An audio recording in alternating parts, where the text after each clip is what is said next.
Labdien, mani sauc Arčuns Čigirs, un es gribētu parādīt šajā video, kā notiek attālinātā matricu reizināšana.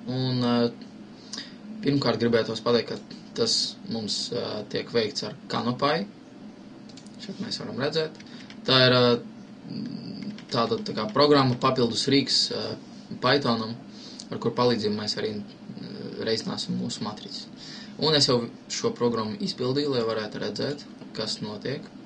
Tātad sākumā mēs importējam NumPy bibliotēku, un tad mēs ģenerējam A matricu ar dažādiem skaitļiem, un var redzēt, ka ir 3 kolonnas un 2 rindas. Šeit mēs arī to redzam. 3 kolonnas un 2 rindas. Tālāk mēs ģenerējam attiecīgi, lai varētu normāli reizināt matricas. Matricu B ar 2 kolonnām, reku 2, un 3 rindām. Šeit mēs tā arī redzam.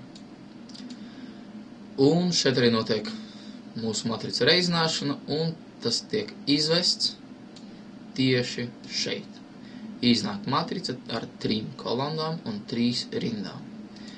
Lai vēlreiz pārliecinātos, es palaidīšu savu failu vēlreiz, un varam redzēt, ka tas arī notiek vēlreiz. Tas pats, bet jau tiek ģenerēti citi skaitļi, jo mums ir komanda random un šeit arī random. Tas būtu viss. Paldies!